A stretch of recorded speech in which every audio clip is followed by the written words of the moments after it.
this gum. The nicotine gum? Oh, yeah. Have you switched to the gum entirely? Yep. Oh, wow. Dude, I've been on... Oh, hang on. All right, there we go. I should sound better now. Yeah. Entirely on gum. How is that? I mean, I've been on it since France. Like Like, after my 2 months? first week, I was like, yeah, so it's just the game now. I haven't picked up a vape in a while. Oh, it's painful to watch, you know? Crave it. Yeah.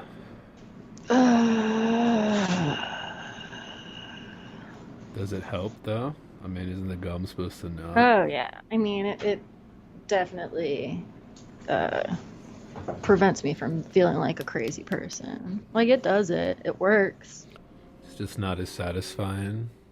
It's just different. Like, I mean, it's never gonna be the same as, like, inhaling smoke or vapor. I mean, in the Never same is. way, inhaling vapor isn't the same as inhaling smoke, but after a while, like, you adjust to it. But I still have it's not the nicotine craving anymore, it's the physical habit. Really? Yeah. In terms of wanting to vape, you mean? Yeah. Yeah. Like, I just want to inhale things. Yeah. Nothing like it, listeners. Nothing like breathing carbon monoxide. Nothing like it on planet Earth. You can be a gum chewer. Like you said, it's nothing like it. You can do this. Not as good. It's really appealing to attracting mates. To chew gum? Yeah, I was being an asshole. Uh, Yeah. yeah. Chew the gum out loud. Snap it. Yeah. Snap that shit. Yeah. Smoking still looks way cooler. I mean, vaping looks really lame. There's no getting around it. Oh, It yeah. just sucks. But it is satisfying.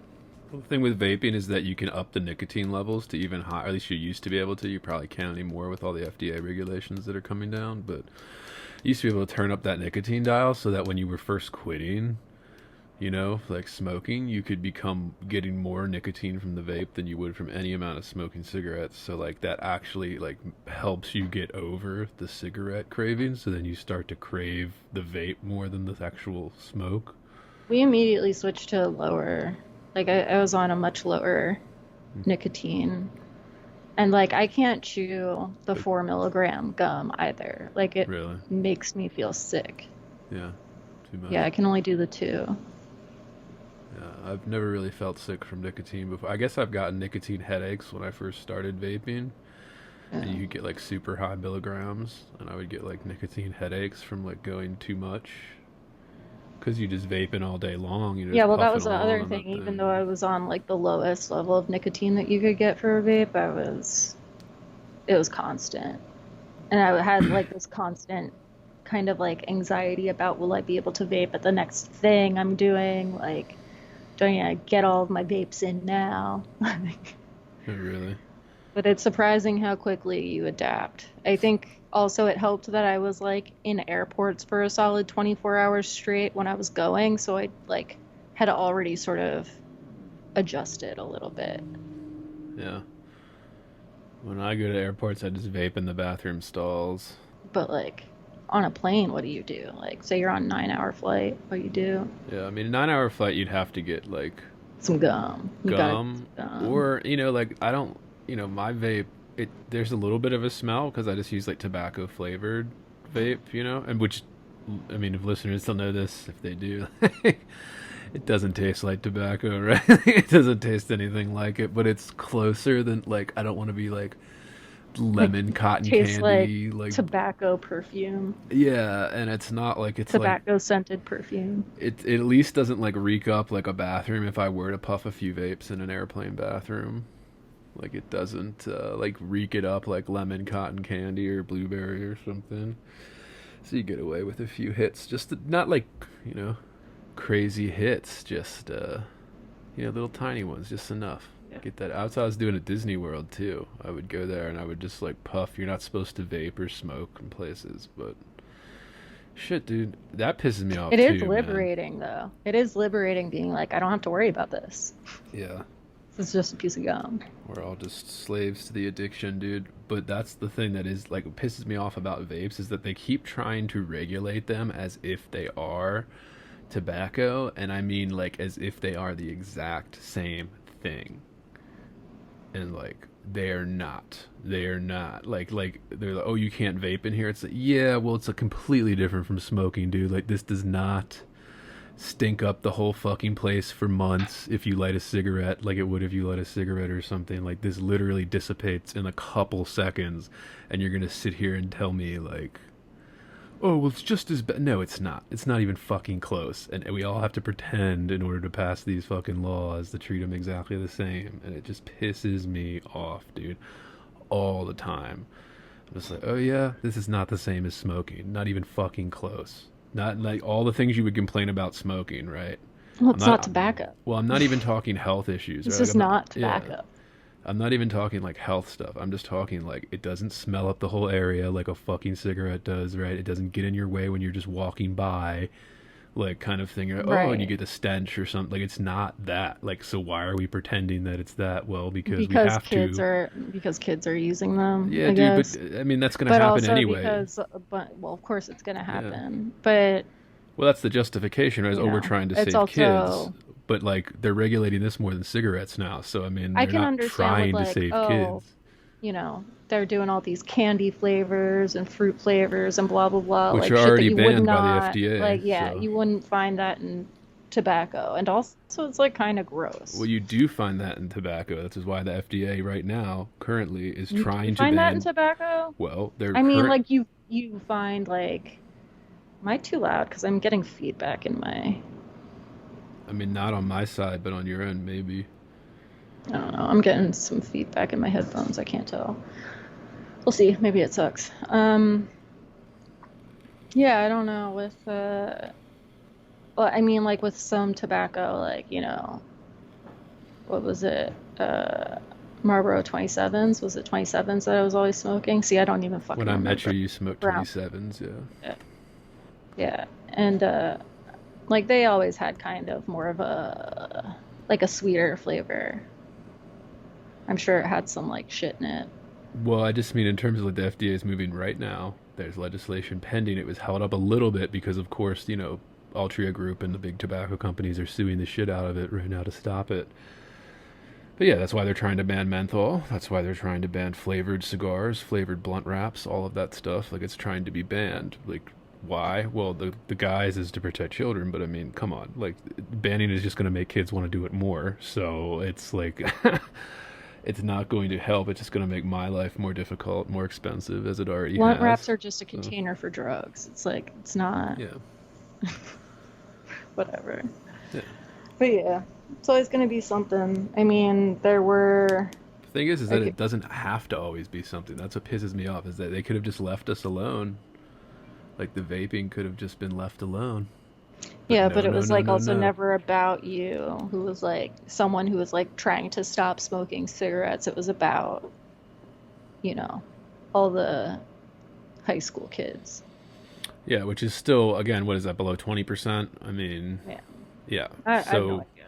it's been hovering around there for like the last couple decades since we basically, like, the 90s when we had the huge big tobacco lawsuits and all that, basically. When all that ended, when you and I were kids, no more advertising on TV, no more advertising on like certain things. You can't No use more smoking in cartoons. restaurants. No more smoking sections. Well, that happened a little bit later. That was I like 10 know, we years saw that later. die. Yeah, that happened right as I was smoking too, so that would always be like, That happened right before I became a smoker. I was oh like, really? Well, I mean, technically I was a smoker underage, so like when I would go to I wasn't. shows and you could still Now I would smoke. have been, Yeah, right? Because they raised it.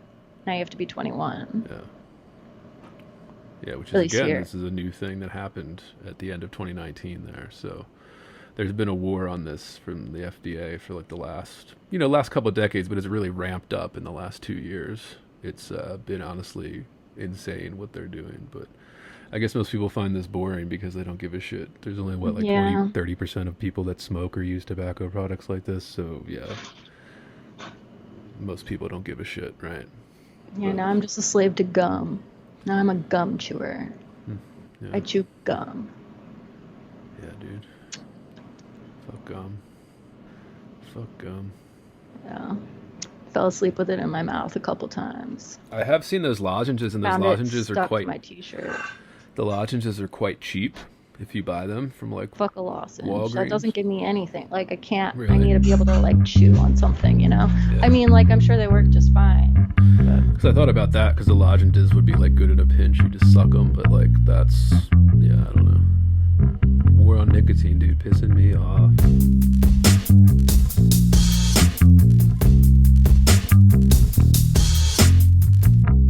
Heavy. Bored.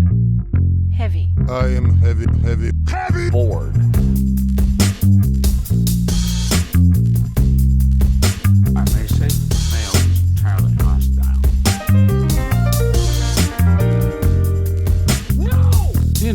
Resources. Life, friends, is boring. We must not say so. Take a few biscuits from the vape for that fucking poetry book. Did we ever figure out how to say her name? No, I still say Christle. Christle. Alright. Heather Christle, like thistle, but Christle. You know, it could be pronounced a different way, but we failed to do the adequate research to find out. If it matters, I mean, I had never heard of this writer until you put her on the list.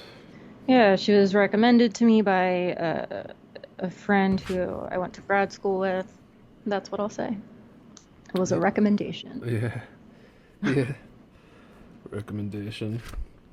Well, it ended up on our fucking list here. I ended up buying a copy and reading it. So, this is Heavy Bored. I'm Andrew Wittstadt. I'm itchy. And today we're doing The Trees by Heather Christle. And I've got very little to say about it, quite honestly.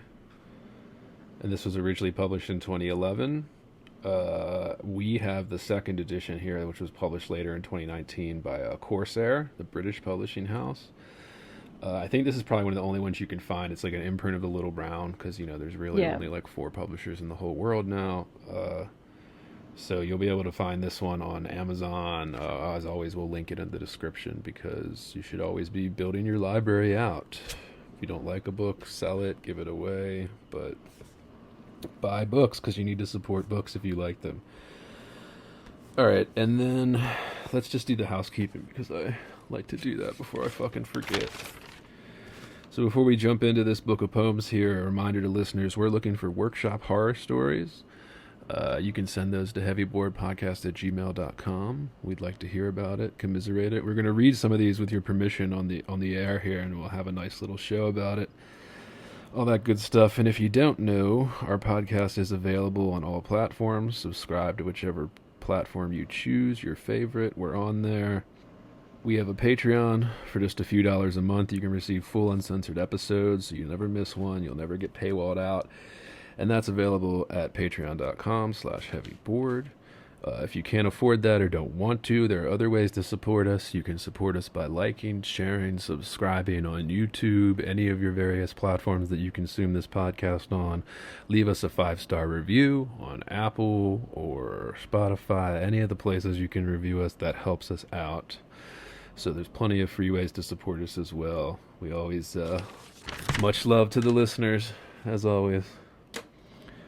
Anything else, Soph? I think that's it. Right? I think that's it. Yep, that's it. So that's housekeeping again. Send us your workshop horror stories, heavyboardpodcast@gmail.com. Want to get into that? That'll be a lot of fun. Alright. Fucking The Trees. Whenever published, we have the same edition of this, Soph. I think we have the same little green copy here from Little Brown. Initial thoughts. What do we think? I had fun in places. Frustration in others. Say more.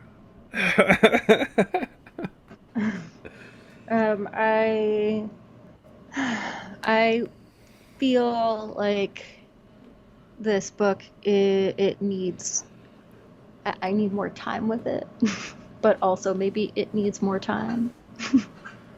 You mean to like? Like each, I, like I could use more time reading some of the poems, but there are a lot of poems from my initial read that I thought, and I'm a big believer in reading everything, at least twice, especially with poems. So anything that I say, take it with a grain of salt because I haven't really had the time to, go back and do multiple reads.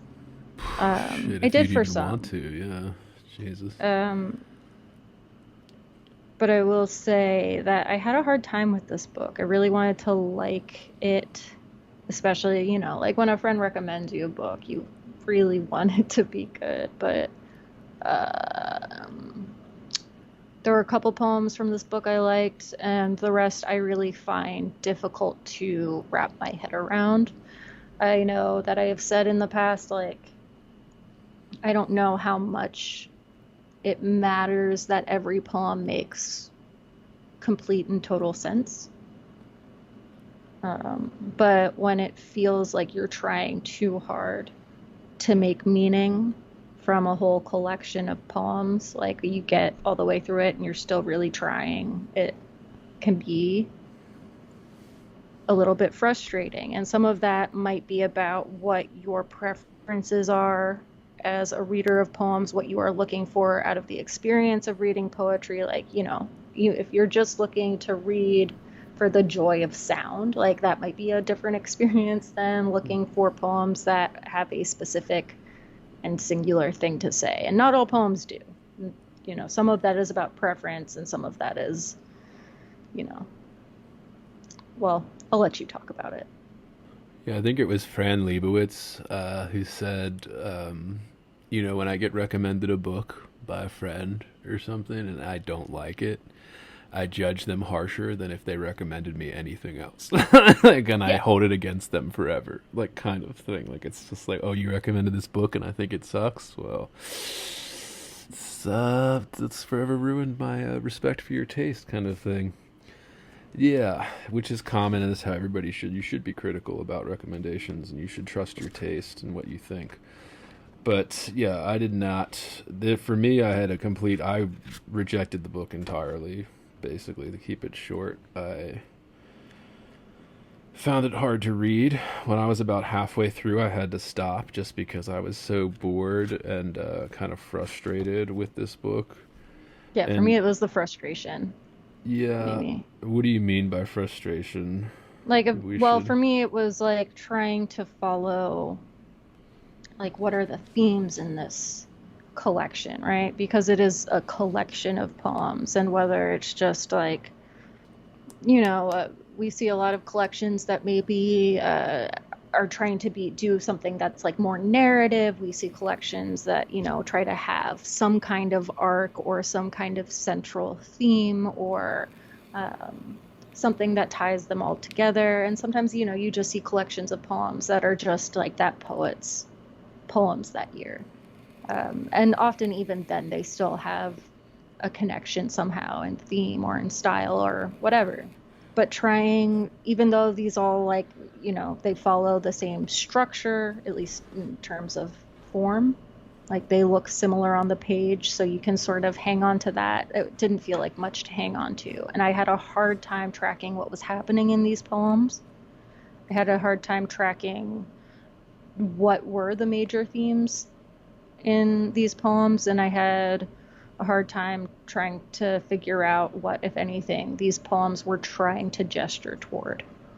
And maybe it's, not as much about like having a single concrete thing to say, so much as they should gesture toward something beyond themselves. And I didn't always feel that happening.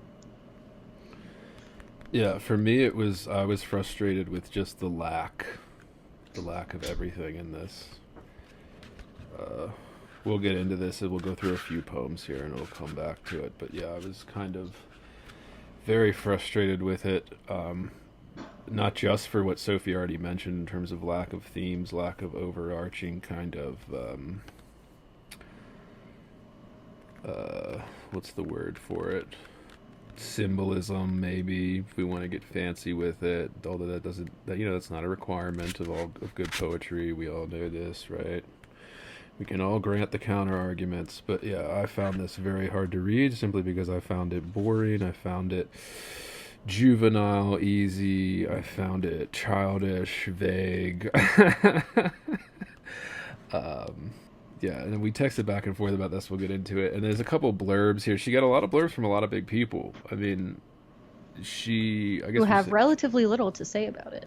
Yeah, of course they do. Yeah, but we should let readers know a little bit because people probably don't know who she is. So Heather Christle is the author of poetry collections. I'm just reading from the book here, guys.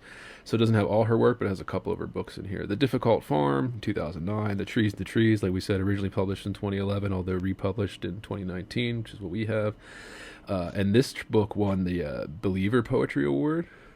What is that? Do we even know? The what? The Believer Poetry Award. We know the Believer. Yeah. What is that?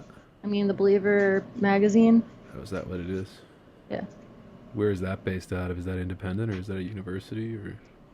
Let me double check. I don't remember. Yeah, I've never fucking heard of it, so I don't know. Maybe I've heard of it and just.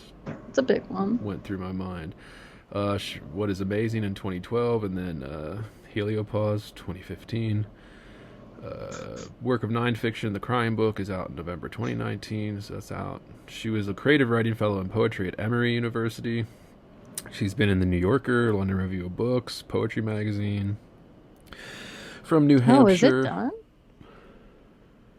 The magazine had been sold by the University of Nevada, Las Vegas to Paradise Media, which is a digital marketing company. Blah, blah, blah. But it looks like maybe they had a final issue in March. Yeah, because if listeners don't know this, the literary magazines, they don't make money, so they have to be supported by a university endowment or something like that, because they don't make any money on their own. Poetry magazine, right? Very big, very, probably looks like maybe it's now back at McSweeney's. Sorry, go on. Yeah, something like the New Yorker, right? London Review of Books. Well, they have subscribers, right? So they're not a profit loss, like a profit losing endeavor. But Poetry magazine, The Believer, every university magazine is losing money, right? Like it costs more than it actually make off the thing. They don't make any money off of it.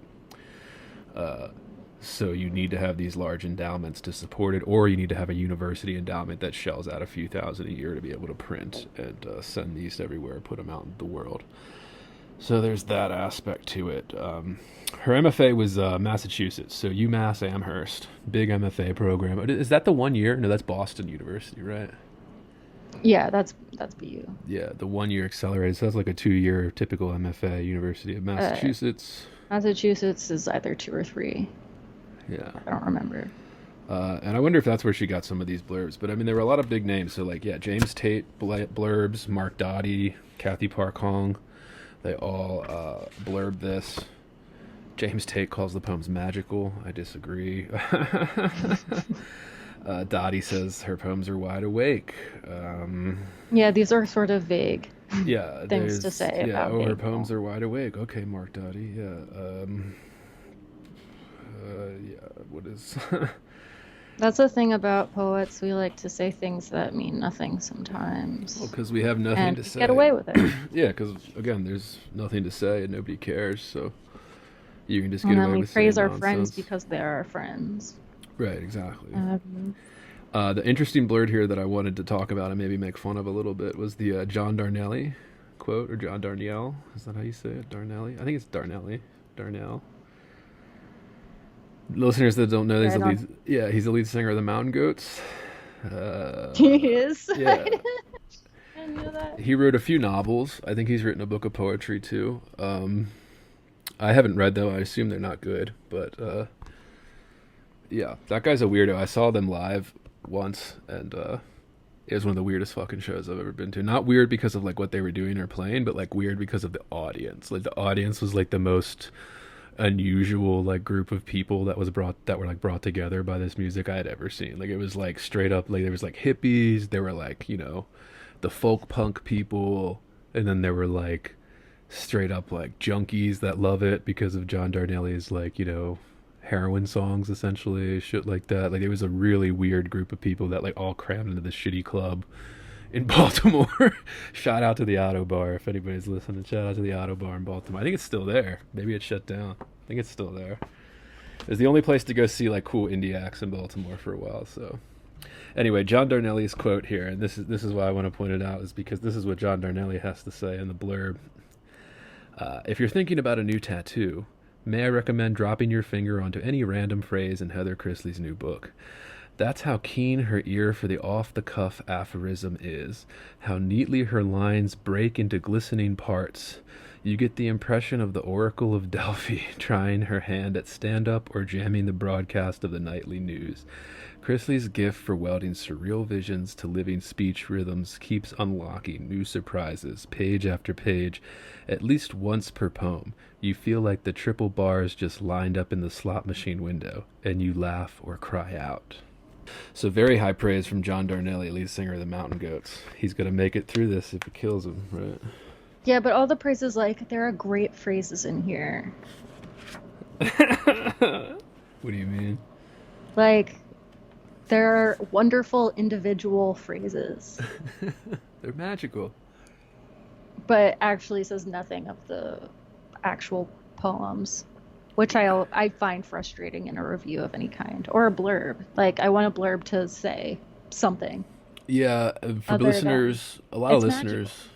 Yeah, a lot of listeners might know this, but, you know, like how the blurb industry, like how it works in the publishing industry, right? You get a contract for, you know, your measly little, like, $2,500 in poetry. You probably won't even get that, right? And then they ask, well, do you know anybody that would be willing to blurb your book, right? Because they're not going to do it for you. Like, they want you to do all that work while they, you know, give you very little in return, kind of stuff. This is how the industry's set up right now. So then you send it out to people. You send it out to maybe like a big chance person, somebody with a big name who may or may not get the mail in time to give you a blurb. And then they just blurb it out for friends, you know, acquaintances. And usually it's just like a favor that's done for you by, like, you know, somebody else in the industry, somebody big that you hope could help give your book some praise and get it out there. So in this case, you got a couple big names, right? Like James Tate, Mark Doty, huge names. I think both those guys are pretty much canonized at this point, right? That they're old enough that they're in all the contemporary anthologies put out by the canon, you know, the canon makers, whatever you want to make, you know, say of that. But yeah. So, you know, you take blurbs with a grain of salt sometimes, because a lot of times it's just people being nice for their friends or whatever. All right, what about this quote in the beginning here that starts the whole book? The Russian translation? Is that a translation, or is it just... Oh, yeah, I read about what this quote was from, but I don't remember. I should have written it down. It's in the back of the acknowledgments. It was taken from a poem called Daydreaming in the Midst of Spring Labors, and it was translated by Simic. Charles Simic, for listeners who don't know. And Simic, he taught at UMass. No, he was in New Hampshire, wasn't he? I have his book right here. Yeah, but Simic's mainly, most of his career was spent at New Hampshire, right? University of New Hampshire. Mm-hmm. Yeah, not UMass. Right. But I guess he was close enough. He probably was there all the time, readings and shit.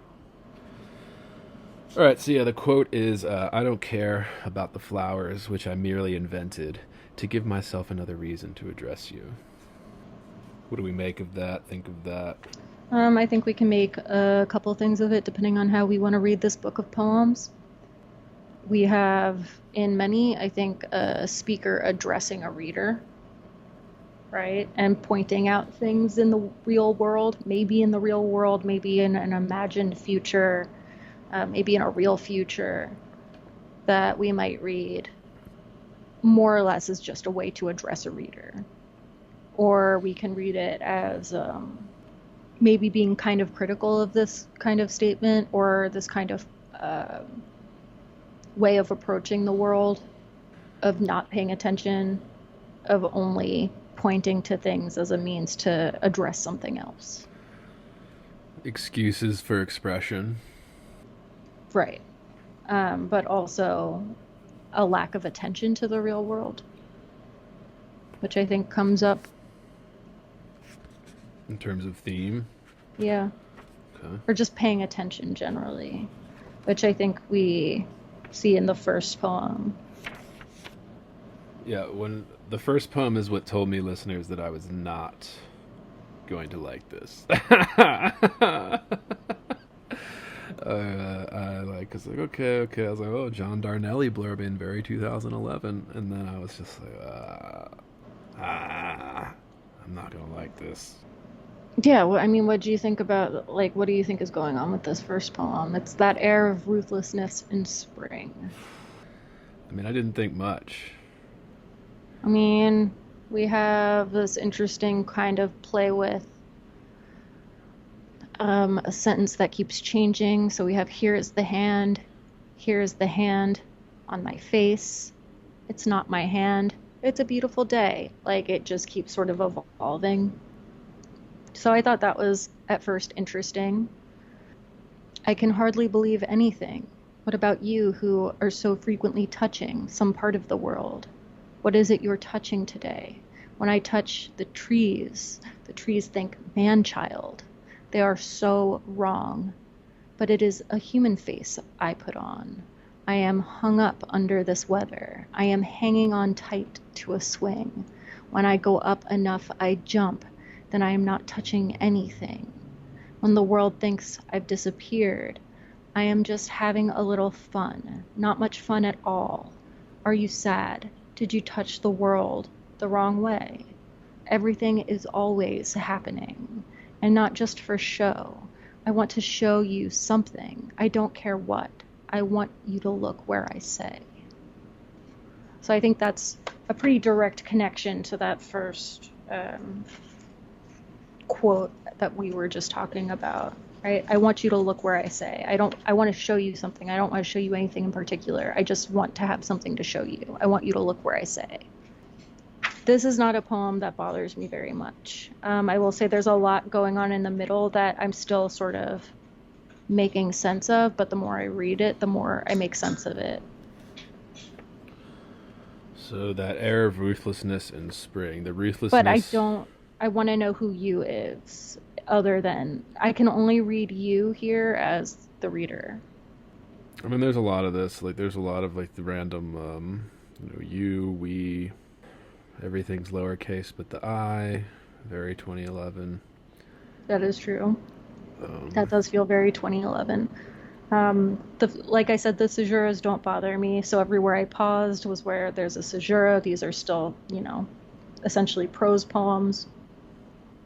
I do think there's something here about, like, paying attention to the world and also wanting to disappear from it. Wanting, when I go up enough, I jump, then I am not touching anything. Then the world thinks I've disappeared. I'm just having a little fun. I think that kind of lends itself to some of there are some themes about, like, staying inside, being alone, solitude, not going out versus going out and paying attention to the world. There's a way in which it feels like touch here is kind of a way of referring to, actually happening or existing, right? If you're not touching anything, do you exist? Which, I mean, we know the answer is yes, but, like, it's a playful first poem. I don't hate it. Yeah, I just don't understand what it is. Yeah, I mean, well, there's that middle section of this poem, right? From I can hardly believe anything up to I am hung up under this weather, that I have a hard time with, that I, like, can't seem to chew on enough. Well, and this is why I said I had an issue with the vagueness of these poems, is where there's so little here that we have to do a lot of work to wrench out some type of, well, what is he saying? Yeah, I do find myself clinging to particular phrases to try to make sense of it. Everything is always happening. Yeah, and I get that. Would you say these are, like, not just for show? Would you say these are like a play on the lyric, or? Yeah, they are absolutely. I mean, I would absolutely call these, at least. I don't. If not lyric, I'm not sure what else to call them. Right. call them bad poems is what yeah, the only reason I don't want to call them lyric is because there's no attention to like sound whatsoever. I don't necessarily agree with that. Like in this poem, There were moments where I heard rhyme. Here's the hand. Here's the hand on my face. It's not my hand. It's a beautiful day. Again, I can hardly believe anything. What about you who are so frequently touching some part of the world? What is it you're touching today? When I touch the trees think man-child. There's that anything, touching, they're lined up right underneath each other. It's not like the loudest sound in poem. I think caesuras count as attention to sound, but I know what you mean. There's not a lot going on in terms of rhyme. There's maybe a little bit of consonance, a little bit of assonance. yeah, and then like the repetition of the same word over and over again. I think that it just gets boring and dull. I'm just having a little fun. Not much fun at all. Are you sad? Did you touch the world the wrong way? Everything is always There is a point at happening. which playfulness stops being fun for the reader. Everything is always happening. I'm just like rolling my eyes, okay, everything is always happening. I'm just like, it's the vagueness of things like that. And I know, and I get like people would probably be like, oh, well, that means everything's always happening. And I'm like, yeah, okay. Not Yeah, just for show. there are a lot of other things I have questions about, like, I mean, we get this you in the title of the next poem, you are my guest. Again, I take this to be the reader. I take this to be a poem addressed to a reader, an imagined reader. The poem that follows that one, Je m'appelle Ivan. I don't know why it's in French. Is there any reason why I should Which think one? that that's important? The third poem, Je m'appelle Ivan. It's on page 5. My name is Ivan. Why not call it My Name is Ivan? Was my big question here. Why is it in French? Is there a reason here? And so far, I don't feel like there is. Yeah, well, that's my biggest problem with it, is that all of these things feel like there's not a reason to justify even the stylistic choices other than just like, I liked it, right? And if like, okay, there's something to be said for that, but when it's every poem in this, I'm just like, okay. It feels like this whole book to me, it felt like a failed collection of poems. Like maybe there is something behind this, but I feel like there's something behind all of them, but it's just not fully there yet on the page. right. And I think I could like these poems if they were just a little bit more at the surface. And I know that there are some people who, would criticize that. And like, that's fine. You don't need to want that. I don't give a fuck.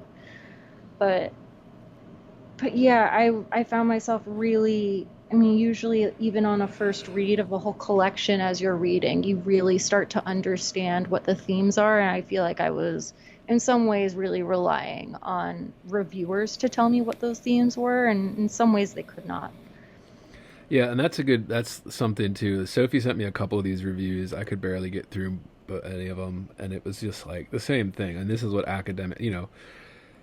we've talked about this a lot. This is a reoccurring theme on this podcast, right? Is like the poetry, poetry's place, right? Like poetry's kind of, what's it for the audiences? Even not even talking like, it's a popularity or anything. We've done a couple episodes, listeners. You can go back and catch all of those at patreon.com/heavyboard. But yeah, I think that's a big kind of, academics are the only ones that kind of review poetry. It's academics, and then it's basically amateurs, like Instagram poets, right? That's who reviews poetry. Bloggers. Yeah, which I would call amateurs. Yeah, Instagram poets. And it's like, that's who reviews poetry. And the reason I often say hyperbolic things on this podcast, like poetry is dead or something, is because when you read reviews like that, like there's just the rule right now that you cannot write a negative review of a book. It has to be only praise, no matter how well you like, no matter how you contort it into something, you just have to praise it. So like every review I've read of this, again, like Sophie said, is kind of praising something that I think isn't even in there. And just, I mean, you listeners, you can decide for yourselves. You read this book, right? But yeah, that's going to be coming back up as we make our way through here. And that's why I asked if these were lyric, because when I was about halfway through, I was just like, are these lyric? Is she trying to play on the lyric? Is there, you know, I don't want to just be like criticizing something for no reason. Like I try to be, at least I think I try to be as fair as I can be. Like really trying to be like, all right, is there something here, or am I just being an asshole? You know, like, am I purposely not seeing something, or is there something that just maybe didn't work out? You know, she was trying to do something, and I just have been really struggling to find that. So that's why I just said, like, I've found this book frustrating. It was hard for me to get through. I didn't like it. I wrote down in my notes, it's one of the worst poetry books I've read in a while. But I guess so far in this podcast, we have been reading kind of like the greats, you know, kind of like... Yeah, we've read some contemporary stuff. Yeah. Was there anything in particular you wanted to, like a poem you wanted to discuss? Because I had almost nothing that... Which is very rare for me, which is again, like, I was like, man, there isn't one poem in here. One that I struggled with, not just in the poem, but elsewhere in the book, was My Enemy on page 10. And I just want to ask, like, do you know what my enemy is supposed to be? Or is it supposed to remain ambiguous? Oh, I mean, I have no idea what any of these are. I have a new enemy. He is so good looking. Here is a photograph of him in the snow. He is in the snow. And so is the photo. I put it there because I hate him, and because it is always snowing in the photograph. My enemy is acting like there are no neighbors, but there are always neighbors. They just might be far away. He is 100% evil and good looking. He looks so good in his parka in the snow. If you asked, he would call it a helmet. All he ever does is lie. He does not breathe or move or glow. He is not that kind of man. It is not that kind of snow. Yeah, like, I have no idea. Yeah, I really struggled with this one. I was like, okay, all I can make sense of is like, all right, we have an enemy. The enemy is the photo. It is snowing in the photo. The photo is also placed in the snow outside. It is away from our speaker. Is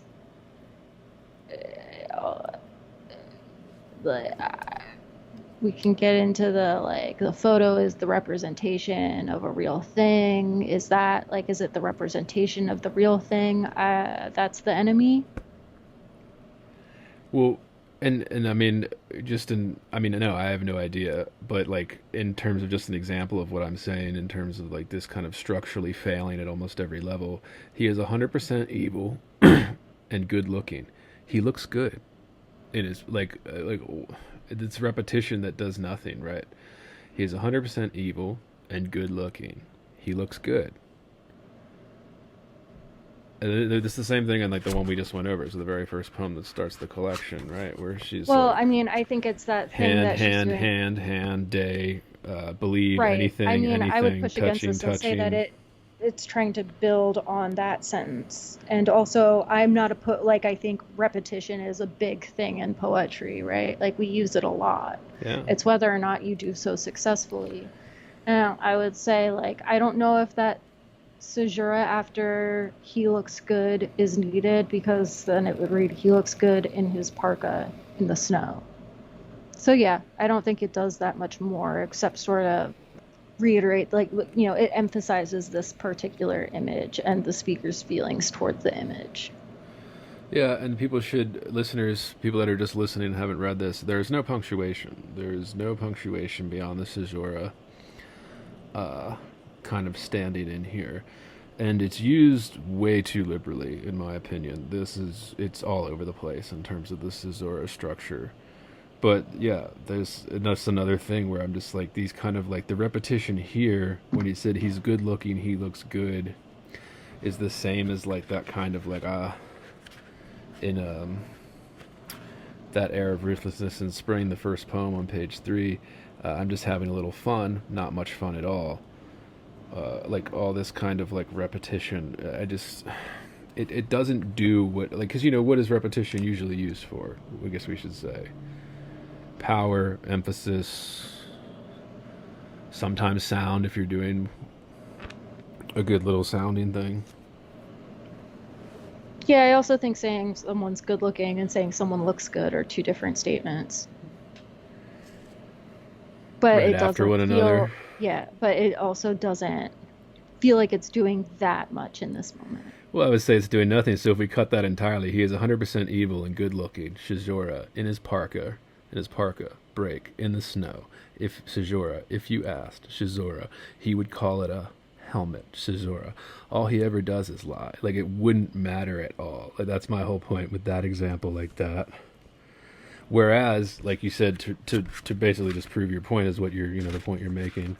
Whereas in the first poem, in page 3, that air of ruthless things, I would grant your point in that, where I'm just having a little fun, not much fun at all. That changes it a little bit more than just the kind of he is 100% evil and good looking. He looks good. Like, it's a little bit different. So I would say, like, the use of the repetition in that first poem is more successful. Although those first couple lines where it repeats hand 3 times, I don't think it works well there. But yeah, just to say, yeah, your point is taken there for sure. But yeah, my enemy. And yet I'm not a tree on page 13. We could talk about. That one felt more direct to me. Not every piece of it, but again, I was sort of clinging to what immediately jumped out at me as something that I felt like I could cling to in terms of trying to figure out what themes we were looking at in this book, or, even just in individual poems. This one jumped out at me. I have no relatives. I can't move. Therefore, I am covered in snow. My inability to speak has saved me from attending endless parties. Among my friends, I count the window. Opportunities surround me. And fame, the famous sidewalk, the famous building, everything is fine. I do not possess a license in this state, or any. I'd like to cry out any in my sleep. I never do. Never sleep. Never turn around to watch the chimney. I do not know how to hold a rifle. What birds have for me is not respect. Yeah. There are a lot of moments in this one that I still struggle with, including the last line. I guess the last 2 sentences. Well, if I'm being generous, and yet I'm not a tree, comparing, or like the speaker, not necessarily the poet, right, listeners? We have to be, we have to make that distinction. And yet I'm not a tree. But the problem is that the comparisons between the, a human stand-in, i.e. speaker, versus what it compared to a tree, it's just not enough, right? Like, it's just kind of unearned. Like, the things are so vague that it's kind of like, well, and yet I'm not a tree. It could be, and yet I'm not a rock. And yet I'm not a stone, and yet I'm not a branch, or whatever. I'm not a cloud. I'm not, it could be anything, because all of that shit could be the same, make the same statement, right? And this is what I mean about the vagueness, is that it's so vague that it kind of really flirts with meaninglessness, which is why we struggle with it. So if I'm being generous, and so it's comparing, a person or a fictional speaker or whatever we want to call it, to what a tree does, right? So the tree doesn't turn to watch the chimney, can't hold a rifle, can't possess a license, can't cry out in its sleep, can't even count windows. Do birds respect it? I don't know. Probably not, right? But yeah, so like that. So if I'm being generous, this one is less vague, but still, like, this is a good example of kind of, not quite reaching what it set out to do. At least I think. Right, because even here we're kind of clinging to the most tangible things in the poem, right? Like, I'm fully with it up until from attending endless parties. My inability to speak has saved me from attending endless parties. Oh, and among my friends, I count the window. So there's like this also, this is where maybe we get like a theme of solitude or loneliness or some kind of aloneness, right? And maybe there's some relationship to trees there and to nature. We also have something about like what we pay attention to. I never turn around to watch the chimney. I do not know how to hold a rifle. Right? Those aren't just things that you could necessarily not, do because you're a tree, but Right. things that you just might not pay attention to doing or might not ever try. So this one, I was sort of there, but it does also start with like, I have no relatives, and that, immediately to me signals like a loneliness, which I think is sort of strung throughout all of these poems. But then, listeners, you can hear us doing a little work for that, right? So there's a cool little line here, right? I have no relatives. I would say that's a pretty good line in a poem. I think the last line, too, what birds have for me is not respect, right? Like, I think that's a great little poetic line. The problem is that the rest of the poem just doesn't, fails in that We regard. also need something more about what birds do have for you. Like, we need some gesture before that, right? Or reference to birds in some way. At least that would be a more structured poem. So Or, if we I mention the mean, birds, something do about the friends, birds comparing the friends to birds, snow, anything like that. do birds not respect trees? Do they respect trees? Like, what am I Well, supposed to believe about birds' relationship to trees other than that they live in them? Do they respect them? I'm not sure how to read that one there. Am I supposed to read it in terms of we just have rifle before it? Would they respect her if she knew? Would they respect the speaker if they knew how to hold a rifle because that's what kills birds mostly. that's that can kill them? Right. So there's a lot of ambiguity here. And not necessarily the kind of ambiguity that I personally want. Like, I like where this is going as a poem. I think And there's it's something more that I want from it. yeah, and it's I think we should keep in mind too as we read through this, and listeners should too, with this kind of this came out in 2011, which means she was probably writing it in the couple years before that, right? And then it takes a while to get it published, probably a year or two. So maybe she's spending 4 or 5 years writing this book, maybe, right? I don't know. I didn't look that up. She could be a fast writer, who knows? But let's say it's on average 4 years here. Right at that time, what was happening?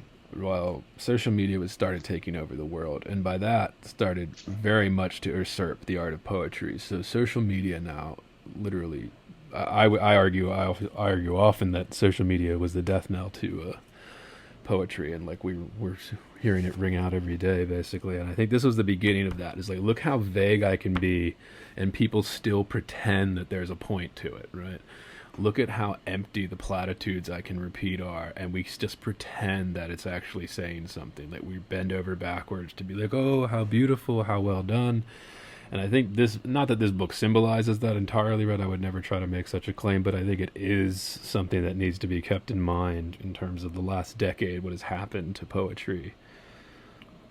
Yeah, especially somebody came out of UMass, right? UMass Amherst, considered one of the top programs, and a lot of these considered MFA. I guess they don't rank them anymore, but we all know, like, even though they don't rank them, right? That's another fake thing they do, right? Oh, we don't want to rank the MFA programs anymore. We just already know. Because ranking implies that one is better than the other, and they're all just equal. They're all just the same. But yeah, that was happening. One I wanted to touch on, it's a short one, dude. Poem ending with some advice on page 18. Oh boy. I'm just eating this oatmeal cream pie. Yeah. My husband bought them. And Little Debbie, if you're interested in advertising, please contact us at heavyboardpodcast@gmail.com. First, do you want to talk about the poem right before it? Yeah, I mean, I literally had nothing that I wanted to talk about particularly, so if you want to, yeah. So, okay, one of the poems that I was like, kind of like, okay, like maybe I'd read this book, like, is the book that's on the back of this poem. The book that is on the back, or the book that's on, the poem that's on the back of this book. Jesus fucking Christ. Okay, the poem that is on the back of this book made me kind of intrigued. And the poem is the poem on page 17 called The Whole Thing is the Hard Part. You have to live where the house lands on you. What else can you do? Your bones are all broken, and somebody loves you. Who is it? Tell me who loves you. Not as much as I do. I mean, I even built you a house and found you. Why won't you live in it? This one to me feels like a direct address to the reader that like I don't really need additional explanation on. What would you say this is about then? But at the same time, so here there is something that like baffles me, right? Because I kind of read this as like where the house lands on you is like, you know, you end up sort of where you end up in life. Right. And maybe I'm doing that thing where I'm reading too hard into the poem to make it too relevant to like my personal and real life. Right? It doesn't always have to be that. But that's how I'm personally making sense of this one. Which is fair game. That's But perfectly reasonable. you end up in the moment you end up surrounded by people you love, maybe one, maybe a whole family, whatever. And you are tied to that. And you are also maybe hurt by that. You have to live where the house lands on you. What else can you do? I mean, it's also a reference to The Wizard of Oz, I assume. Have to be. There's no way you can reference to a house landing on top of you without No. being referencing that huge piece of culture from, early 20th century there. When was that? 1930s? Wizard of Oz? Yeah. But I think it's like, you have to live where your life happened, right? Where you built your life, essentially, but, where the house fell on you. But why won't you pay as much attention to me as I want you to? See, I built you this house. I built you these poems. Why won't you come live here with me? You have Like, no it's power an here. urge. Be gone before somebody drops a house on you. Oh, yeah, I love Wizard of Oz. Yeah, I don't know. I thought this was a good one. Yeah, so the whole thing is life. Homemaking. Yeah, you have to live your life. I want you to live here. Who loves you as much as I do? I wrote you these poems. I built you this house. Why don't you come live in this house? I mean, I didn't like it, but yeah, I'm willing to accept any type of. I mean, I'm searching for it. Like, I wish somebody could give me an answer. Yeah, to this. Like, explain it to me. But yeah, But yeah, you're talk about the next. yeah. Oh, well, no, go ahead. Well, the only reason I wanted to talk about that next poem, dude, is because I'm pretty sure it's about a Geico commercial from like 2010. Yeah, me too. If that doesn't sum up my thoughts on this, I don't know what else to tell. Poem ending with some advice. This is how. All right, so listen up, listeners here. I want to live in the rectangle. It lights me up. I swear. It is nothing I have ever seen before. Reject this season, I said to myself, and fucked it out of existence. Thank you for coming. I am happy to see you. It is nice to see you. From across the prophylactic lake, here is my advice. If you want to make a commercial about two tortoises with internet trouble, their house should be a one-story ranch. If you want people to, if you want people to, believe you. Yeah, I had a hard time with this one. So there's Like, no I got epigraph. the commercial reference. Right. There's no epigraph saying that. There's It no has- reference to it. But it's referring to a stupid Geico commercial, right? And it's about a tiny little piece of logic about turtles living in a fucking house for an insurance company commercial. And like I said, listeners, I think this just sums up my frustration with the book here. Like, this is just, okay, so this is about a fucking Geico commercial, and not even like, oh, it's larger implications or something about advertising, life, whatever, these big themes this book's trying to touch on, but just about how could a turtle get up steps? Fuck you, dude. Like, no. Like, fuck you. Like, no. I was like, this is about a Geico commercial? Are you fucking kidding me? You fucking kidding me? And James Tate called these magical? Tate called these magical. Oh my god. I mean, I guess I just sound like an asshole, but whatever. I mean, Everybody knows I'm right, so. oh, listen, I also felt frustrated by this poem. I did not know what to do with it except for the whole Geico commercial thing.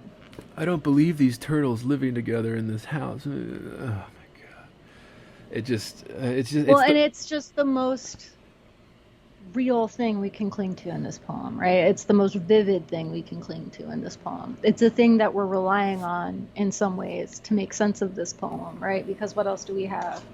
Well, it's literally called Poem Ending with Some Advice.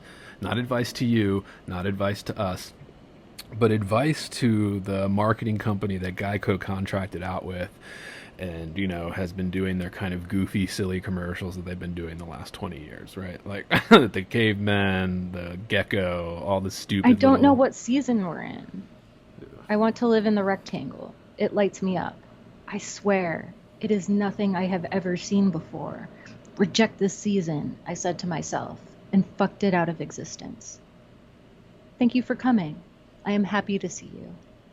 It is nice to see you from across the prophylactic lake. I am interested in the prophylactic lake, but I don't know what season we're in. I don't know where we are. Like, are we just inside of this commercial? Because that's not clear to me until the very end of this poem. So I'm like just very confused. The U. It switches entirely from the I to the U right here, right? Right after, right there in that fourth line. So, and I fucked it, break, out of existence, Shizura, thank you for coming. It is a sort of jarring. I am happy to see you. It is nice to see you. Again, that repetition that does nothing that repetition is supposed to do. Well, again, from across... it is nice to see you from across the prophylactic lake. So it's changing the sentence while still also using that repetition. So I disagree that it's doing nothing, but not necessarily that it, I don't know that it's necessary. Right, I would say the same thing. If we took it out, I'm happy to see you from across the prophylactic lake. Here is my advice. Like, it would work the exact same way. That's my whole thing. Like, if you want to do it, well, then it better not fucking... It should not be able to work unless you do the repetition. Like, that's when you need repetition, right? And you can think of all the best poems you've ever read. All right, let's do the one I always talk about with fucking poetry classes. Let's do Bishop's The Fish, right? Rainbow, right? Like, that's repetition. I could not even begin to try and argue that those repeated lines in that poem are unnecessary, because every single repetition, that would be a good example of the power, right, that we use. Fine. The reason that we use the structure of repetition is to create that sense of power and all. I'm not prepared to make that kind of statement, but like, I agree on some level, but I also think that there are different kinds of repetition that work in different ways. And I think she's trying to do something here, and it just maybe isn't fully there yet. Because, again, this poem, for me, isn't working. Like, it just isn't there. So nothing else about this poem, except for maybe some individual phrases, is going to work. Yeah. Like, and there are places where... I want to live in the rectangle. It's not enough. And like everything else, I guess I'm just going to repeat myself at this point, because I guess I've made my point. Everything is so vague, and I guess like a lot of people in the reviews and in these blurbs, right, they try to excuse that vagueness away by being like, oh, it's dreamlike. And we talked about this like when we did Kelly's The Orchard, right? Episode 4, listen to it now. The way that, shit, I just completely lost my train of thought here. We say it's all dreamlike. Well, when they talk about that, yes, so when we talked about that with Kelly in The Orchard, episode 4, listeners, listen to it now, wherever you get your podcasts. What she does in that, in terms of creating the world, I think that would be an accurate description of that book, in terms of she creates a dreamlike space that you can step into as a reader. This book does not. Like, right, like that would be a good comparison. One book is better than the other. Guess which one it is, listeners, all right? Like, it's definitely not this one. It's the Kelly book. So, and I think that's like an excuse. So it's like a fancy way to dress up the language to say, oh, well, it's a dream. It's surreal. You shouldn't take it literally. It's like, but we don't get enough to tell us that we shouldn't take it literally or that we should, kind of thing. So like it's so, and you'd be like, oh well, she's capturing this in between space, and I'm like, yeah, okay, but it's not even Liminality. like concrete enough to give us that. It's liminal. Right? Yeah, but again, like this is, and that's why I think the structure of this, if you haven't read this, listeners, like the structure of this, there's the very strict margins, right? Some reviews called it form. I don't know where they get that from. I guess just shorthand for it's not free verse all over the place. So that's why they call it form, because again, nobody understands or cares about poetry, so they just make things up.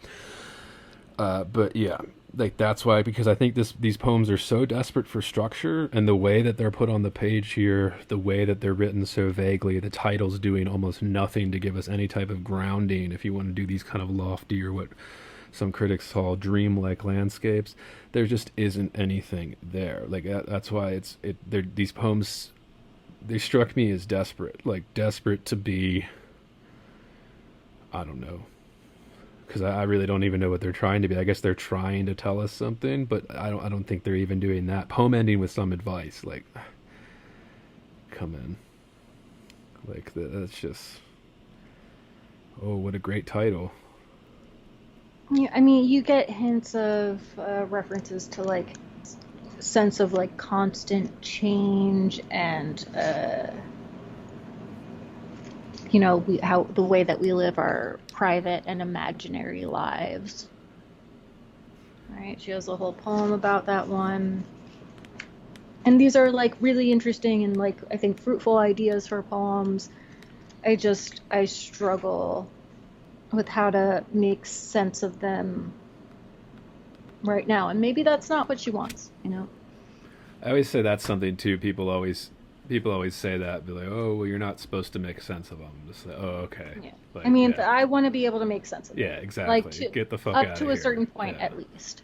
Right? There can be some mysterious shit. I don't care about that. like some things can just be beautiful and don't need to mean anything else, and that's fine. But you need something to anchor you. And that is probably the advice that I have most received in any workshop I've ever been in, and maybe why I'm both sort of drawn to a book like this and then also very frustrated with it. Yeah, but I think and this is why, listeners, we want to do the workshop horror stories. So send those fucking workshop horror stories in, heavyboardpodcast@gmail.com.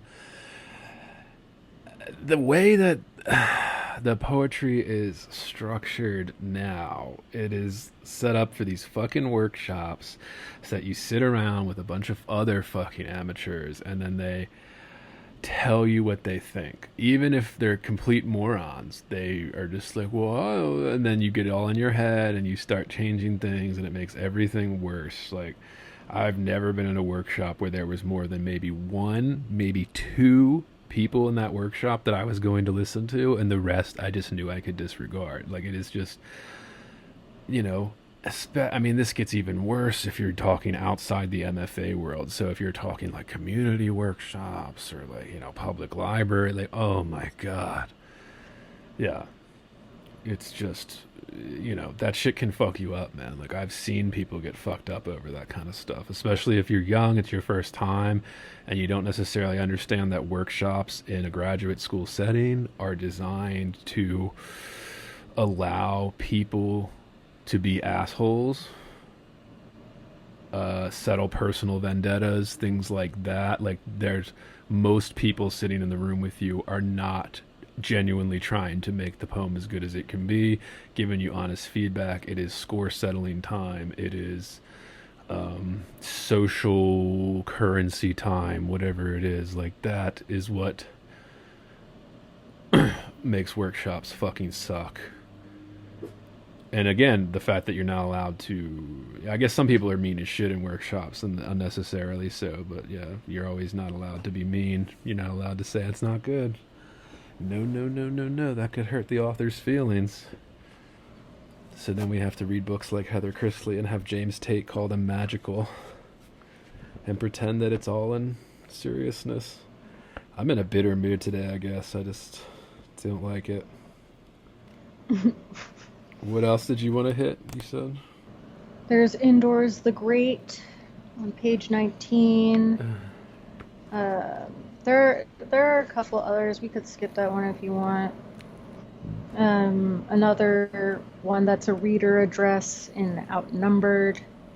It's a little bit later in the book, around the middle, page 27. Does either of those interest you? Um, I mean, they all interest me about the same, which is like, 0. Minimally? Yeah. Yeah. There was, I do remember thinking of something to be like, oh, that almost works. I think it was like halfway through. I should have marked it, but of course I didn't because I was just so like, all right. I mean, I think the one on 27 kind of works. Maybe it was that one. Outnumbered. Outnumbered, yeah. At least one of us is alive. If this is happening, either you are reading or I am. Statistics favor you. It seems unfair. You get the living hands, or I will object and kill you. Not because I dislike you, because I like my life. And later, today, in the park, I will only apologize for my lack of regret. I will eat grapes. I will lie on the grass. I will have created a little impossibility. That's all I need, a way in. And then to unfold like a bat. Yeah, again, it's a poem that more than anything I think helped me to understand or made me feel like I could hang on to something. Like as though I could read this as just being about the address itself. At least one of us is alive. If this is happening, either you are reading or I am. And that was honestly like most of what I needed to understand from this poem, right? It doesn't, we get, I will only apologize for my lack of regret, and I will eat grapes. I will lie on the grass. I will have created a little impossibility. That's all I need. Once we get to a little impossibility, I'm less sure though. Yeah, well, outnumbered, what is it talking about? Or what could we think, propose, realistically get from it? My first inclination was statistics. At least one of us is alive. If this is happening, I take this to mean the poem. If this poem is happening, either you are reading or I am. Statistics favor you. It seems unfair you get the living hands. There are also like some weird moments like, you get the living hands, or I will object and kill you. Is that a little impossibility that she creates? Right, like, so again, this is a poem that I think I would have to reread a few times to feel like I made sense of it at all. But I do feel that the title could be doing more. Yeah. I could say that for every single poem, I think it's the speaker is outnumbered yeah. By readers? by the reader.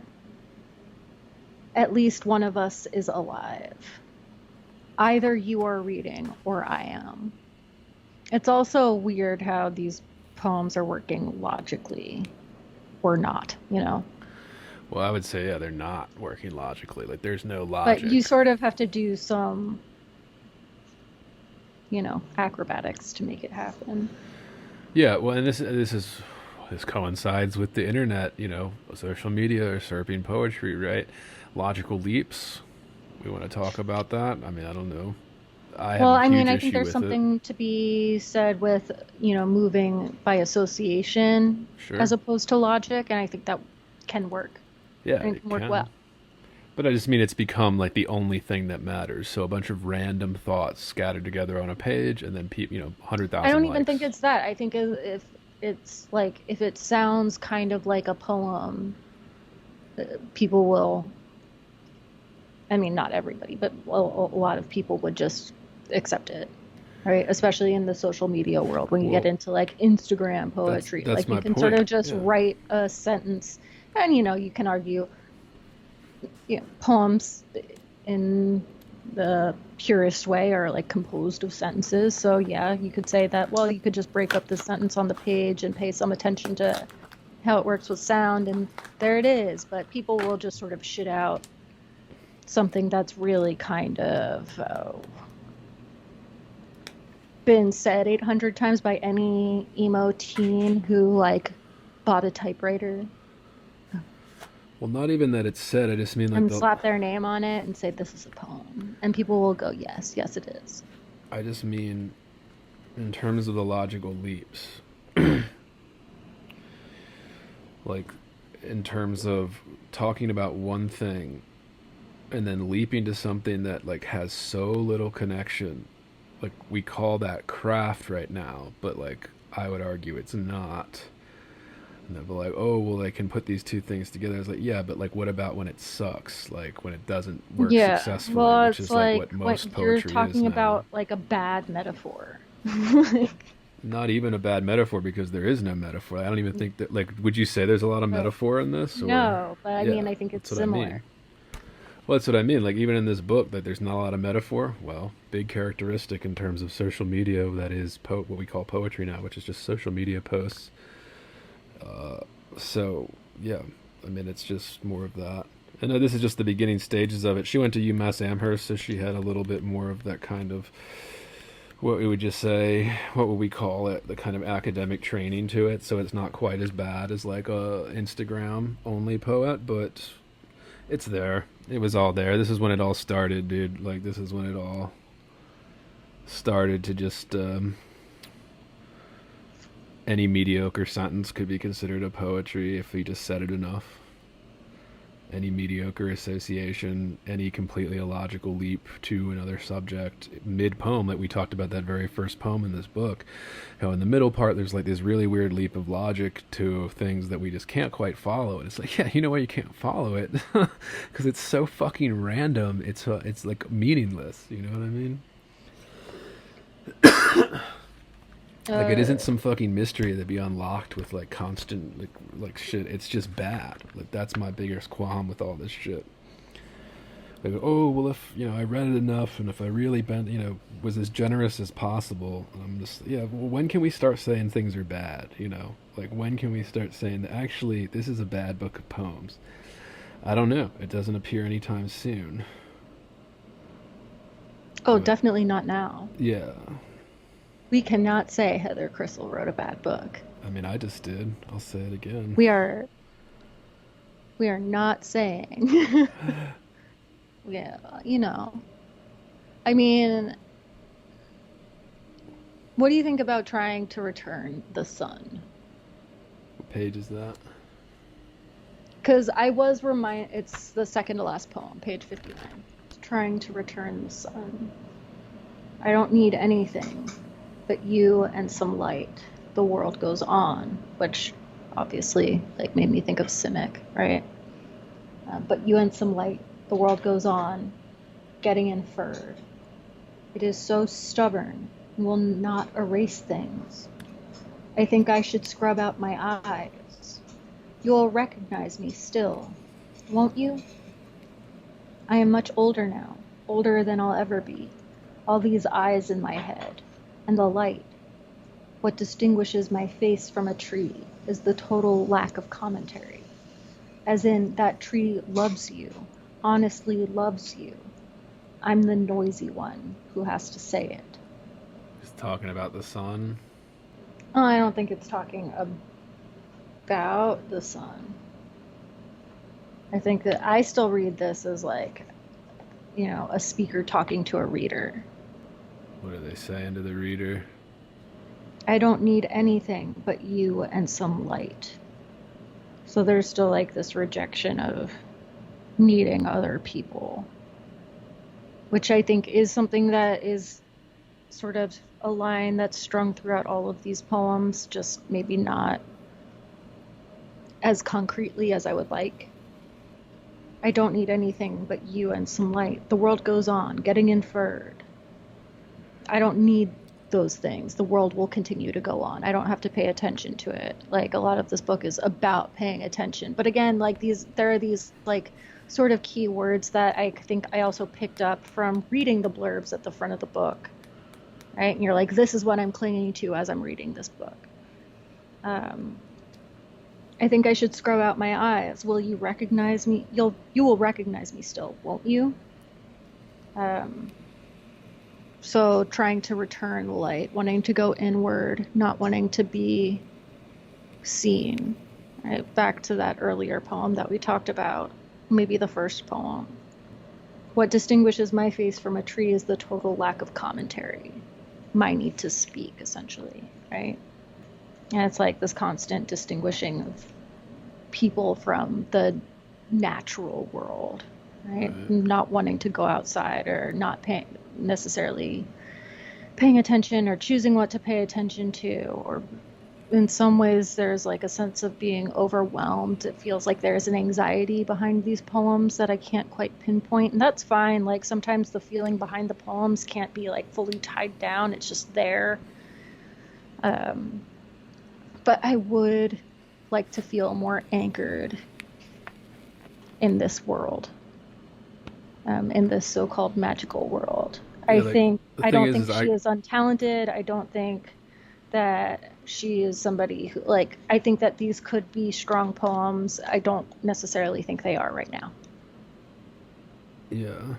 Well, clearly she thought they were. I mean, they're published in a collection. I mean, let's assume it's intentional. So it's intentional to be this vague, is what I would assume. Yeah, and granted, this is only her second book. I guess there's a sense of like any moment I will start living. I will, go outside and do this thing. Like there are a number of poems I think that allude to that too. Like I will. Yeah, man. And this is why I brought up Kelly, because they keep saying there's a world here, but I don't know what the fuck it is. It's not. Is it like in Kelly's? It was very obviously a fantastical garden kind of thing, but like this, it's just like some vague thing, like some vague idea. Wouldn't write addressing a reader. I don't know. Be hard to say for me. Yeah, I struggled with this one. I'm trying to find what I was thinking of, but I've already kind of lost it. I did have a few questions. Maybe questions. It's Indoors the Great.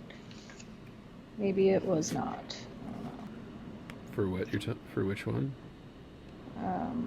That sense of like loneliness and like not actually like wanting to engage with the world, but also needing to, and like being constantly aware of it. Which again is like a really big thing and really hard to like say in one way, and hard to like, it's not graspable. So you have to like do a lot of work to make that come together in a collection, if that's what you're trying to do. But yeah, I struggled with this one. Again, the poem that was on the back, the whole thing is the hard part, kind of enticed me a little bit. I think the poems toward the end are a bit more together. The poems at the very beginning are a bit more together, and the poems in the middle I'm still really struggling with.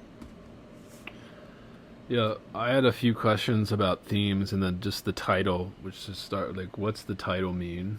Or what do we think? How would we guess? I want to say, like, the trees, look at those trees, but look at the trees. Don't forget to look at the trees. Something like that. Yeah. Yeah, I mean, I thought about it for a little bit, and the only thing I could come to was that, well, maybe she just liked it, because I couldn't see very much in terms of, like, the actual contents of the book, how it, like, made a whole lot of sense. Which is fine. You can just like things artistically, but, it's not enough for me. So, again, I just thought it was just... As I texted Sophie about this, and we, as we always kind of talk as we read through these books before we record here, and we take our notes and compare and stuff. It's, yeah, I really struggled with trying to give it some type of meaning. So for me, I just noticed a lot of, I called it vanity when we were texting. I don't know if that's the best word for it, but it's clearly about aesthetic choices that are made, and aesthetic choices are important. I'm not going to deny that aesthetics or personal aesthetic choices are a big part of how we enjoy poems, like them, like poets and things like that. But it just seemed like personal aesthetic, and then didn't justify that personal aesthetic with the actual contents of the book. So one of the reasons I was really frustrated reading this, and like I said, called it one of the worst book of poems I've read in a while. I mean, I've read some bad ones, but in terms of, like, especially somebody like Tate blurbing this, I was like, oh god damn, poetry really is dead, isn't it? Like, holy shit, this is magic. Then what the fuck is this other stuff? But yeah, and then I had a question kind of about the themes in terms of what are the themes, and we talked about this kind of loosely. I have a few. Um, I said skin came up a lot, and you taught like belonging, containment. It shifts kind of throughout the book here as you read Hmm. along, but yeah, I don't know. You said like loneliness, Yeah. longing. But one thing I did notice that was absent in terms of is like trees. I guess there's only a few poems that even mention trees, and that's why I was just like, so why is this book called "The Trees, the Trees"? I mean, I see quite a few. Like, sometimes they're sort of buried in there.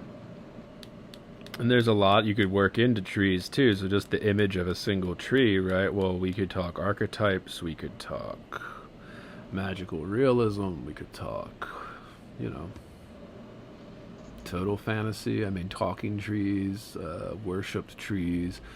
Go through human history. There's a lot of like kind of the magical sacred spaces, the trees that we used as like religious grounds, right? Yeah, I think Shit. more than Sophie and I anything, just I watched that got. House of the Dragons, right? The gods Right. wood, right? The fucking Yeah. religiously like trees are involved in the religion and stuff like that. So not uncommon thing. I just like I said, there isn't enough in the actual contents of the book to justify it, in my opinion.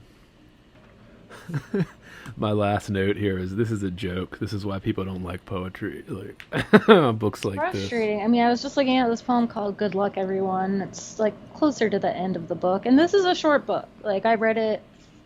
I don't usually like to do this. I read this book in one day. Um, I'm a slow reader, as we know by now. And that is also true of poems. I like to be able to like go back and read a whole like section of the book after I've finished it. Now this book is also not divided into sections, so that doesn't really apply here.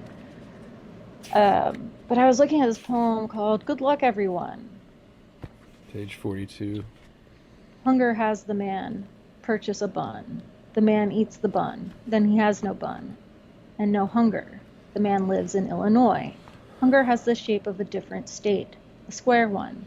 One hunger is much like another, and in the park, similar statues don't move in a similar way. Is anyone hungry? Has hunger prompted anyone to wander slowly across state lines in search of food and tracking one kind of soil on top of another? In the book the man is reading, there is a tree-based society. The women and the men all live in trees. The man gets confused between sticks and jokes about sticks. Each one goes, and then it ends, but they are different. Like there's something here at the end that that I feel very strongly I'm supposed to get like some joke about or some clever trick, something, right? Some playfulness about between sticks and jokes about sticks. Each one goes and then it ends, but they are different. Yeah, it's a good example of just big flat line for me. Just every poem in this a big flat line and just remains flat. You know, Everything. like I was saying, I don't expect to grasp the book on one go. But usually there are like some sort of standout thing, something that can anchor me in at least a handful of the poems, and even if they're not all great, and they never are all great. Like it's very rare that you find a collection of poems where everyone is great, and sometimes you have a few really fucking phenomenal ones, and maybe the poems themselves aren't individually genius, but the book works on the whole, right? And that's a different conversation about whether individual poems can hold their own or if they, are only working as a piece of a book, and that's a whole other thing. It was hard to find something to hang on to in this book. And I've seen this in a few books that I have read, and it makes it really hard to keep going back to like contemporary poetry. Like, and I want it. I crave it all the time. But then you buy a book of poems, you commit yourself to it, and you want to support, contemporary writers in this, especially in this genre where nobody really buys the books except for other poets. And I'm happy to buy those books, but it frustrates me when you spend the money on the book. Because it's very rarely, unless it's like a famous poet that everybody knows, it's very rarely like something that you can find at the public library or that you can, find for $4 on eBay, which of course is not the same as supporting the author necessarily, but still, as someone who does not currently make a ton of money, like I want a little bit more. And maybe that's like a shitty attitude. It's not really about the money spent so much as like the experience of reading. I wanted a little bit more from this. And it also frustrates me sometimes when people like, this reminds me of you. And I'm like, fuck. Why? Yeah. That's a different problem. You can cut that out. I remember very distinctly times like visiting writers and stuff telling me to check out certain authors, and whenever I did, I was just like, what the fuck were you telling me to check out? Like, yeah, and sometimes I can understand, like, I understand why this book was recommended to me. And it also, I think, shows some of the same issues that I have with my own work. But I have a hard time with this book. And part of me, like, wants to return to it to be like, is it... Often what happens when I read a book like this is I think that I'm the problem. I'm like, I must have fucked up somewhere. I didn't read hard enough. I didn't understand something. And you have to kind of remember that's not always the case. But there is still that part of me that, like, the student in me still reads something and thinks that because it's published, they must know better than I do. yeah, but And it's not necessarily true. Yeah, dude, that is not. Listeners will know I do not have that problem. I remember when I was a first year grad student, and I volunteered to be one of the readers on the magazine, right, that we ran, and all these people, like the second, third year ones, grad students that would come to me and be like, "Oh, it's gonna be a lot of work. It's sometimes you forget what even a good poem is as you read through." And I was just like, no, I don't have that problem. Like, I've never had that problem. I've never had an issue just reading something and then telling you what I thought of it. Like, I'll listen to people like somebody, like, so if somebody, like when we did like Bloom, I'll be more interested in like listen to somebody I respect that has a different point, like Sophie, right? Like, Sophie will tell me she disagrees, and I care more about that than I would just like personally be like, oh, maybe I'm... No, it has to be somebody I respect telling me and giving me a convincing kind of argument or something, and then I'd reconsider. But usually after the first read, I know whether I would. Right, and if you're like me and you have an inferiority complex, maybe it's like more like my experience. And that's why I always tell, like, yeah, if you're struggling to figure, oh, well, what's good, it's like, well, then you don't have a taste yet. Like, all right, like... Well, also you have to like it, and I just didn't really enjoy this. Yeah, I didn't. And that's also okay. Trust your instincts. Everybody's afraid of their own gut now. That's an issue. But maybe that's why we only have positive poetry reviews. I don't think there's been a single negative review. I would say, I mean, dude, like, in terms of this, around this time, like books published after 2010, I can think of maybe 2 or 3 that I thought were good. And like the last decade has been such a disaster for a lot of poems, for poetry in general. Social media killed a lot of things. Killed poetry first, that's for sure. Holy shit. Well, and everyone's a poet, And you don't even know it. Ugh. Ben Lerner. Ugh. Don't bring me back to Ben. Available wherever you get your podcasts. Are we done here? We hit everything you wanted? Yeah, I think so. Yeah. I'm done with this. Buy it if you're interested, listeners, although this is one you could probably skip. Yeah, but like if you want to buy it and tell us if we missed something, please. put it in the comments. I am so eager for these poems to be about things. Well, I'm sure you could do. I mean, dude, I turned in a paper in grad school where I purposefully argued, that the Dadists tried to make perfect sense with their poems. I got an A. Like it's a joke. like it's a joke, dude. Like, that's what I mean. Like, it doesn't matter. Like, there is no study of poetry right now. Like, it doesn't exist. Like, and everybody's just kind of like it was such a ridiculous thing to argue, but like, whatever, it didn't matter. All that mattered was that I turned in some piece of paper with writing on it. Like, You like to sound poignant. yeah. Like, and it's incredible. That was for master's program listeners too. So of course this is, I mean, it's a joke. There is no study any longer. It's a degree factor. It's people that want to talk about it and pretend that they're like, want to do things, want to write poems, want to like poems, because it's kind of like an esoteric thing now, right? Well, I think people want to write poems. They just don't want to read them. Well, yeah, I mean, they don't want to write poems. They want to write social media posts. Like, that's just what they do. Like, and that's what it is. So because it's a social media post, there's no structure. There's no attention to line integrity. There's no attention to the traditions or what we would talk about that make what poetry what it is. You know, the thousands of years of writing that came before it. No, it's literally We're just saying, be better, poets. Yeah. Yeah, I'd like to see better poetry, and I'd like to see people actually trying to do better poetry. But like, it's futile. I mean, that's what I mean. I don't even know if there's a place for that.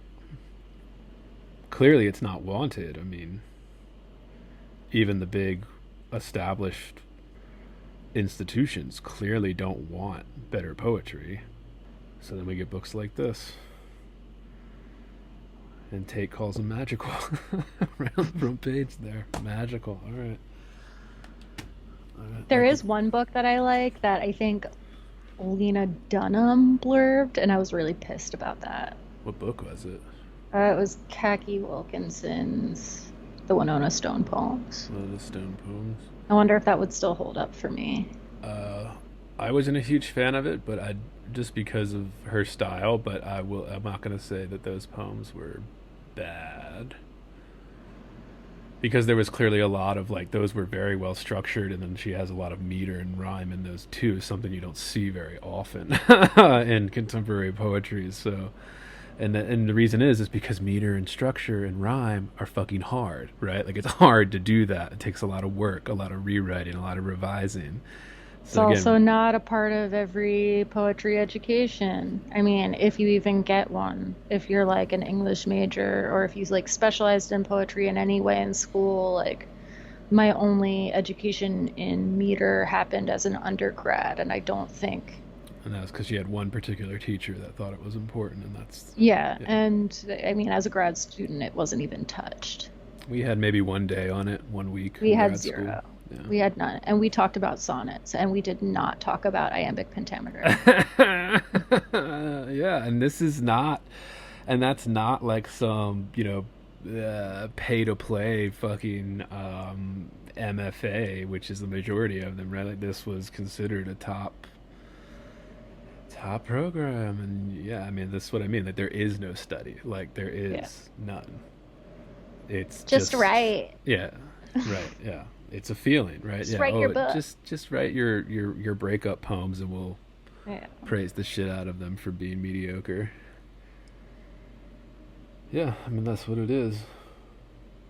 I did have one class that was like, research something and write about it. Like, just anything? I was like, isn't that like just part of the process anyway? Like, there are occasionally poems where you just have to look shit up. But it doesn't matter. Oh, they wanted you to look something up about a specific poem, or just like... No, just like write a poem that was based on research. Yeah, it was really vague and really dumb, and I hated it. Again, it's Instagram. That's like, the prompts when you get like I mean, if you just go click on like the hashtag writing communities, just click on this and see the posts. I mean, they're either some type of self-promotion or some type of, like Instagram style writing prompt or something that people can pretend to be writers by scrolling all day and saying that they hang out in this community, therefore. But alright, yeah, we're way off topic now. Any final thoughts? I guess we did it already. No, just a little gas. A little gas. Letting out some toots. Little toot in the morning there. This afternoon now. Reminder to listeners, we're still looking for those workshop horror stories. If you like what you heard and you heard what we're talking about with workshops here, that's the kind of shit we're looking for. Send them to us. heavyboardpodcast@gmail.com. Support us on Patreon for just a few bucks a month. You can get full, uncensored episodes, bonus episodes, interviews, all that good stuff that we're starting to do. Subscribe on patreon.com/heavyboard. If you don't want to pay for that or you can't afford it, you can support us by liking, sharing, leaving a review, 5 stars preferably, on any podcast that you, wherever you get your podcasts. We have a YouTube channels. Like, subscribe, support us on that. Share them if you like them. All that good stuff. And next week, we are doing James Baldwin's Giovanni's Room. Classic, instant classic. Very famous book, so I'm sure you've heard of it. We're going to get that going next week. Tune in for that one. Don't want to miss it. This has been another episode of Heavy Board. And we will see ya.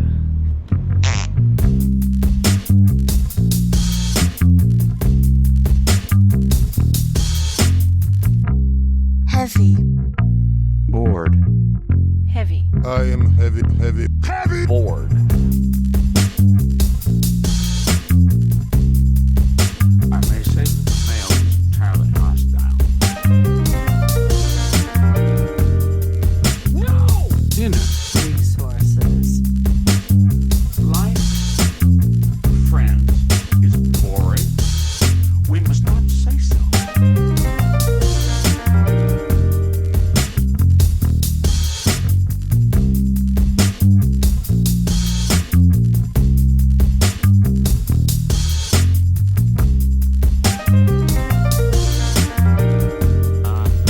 Are you radioactive now?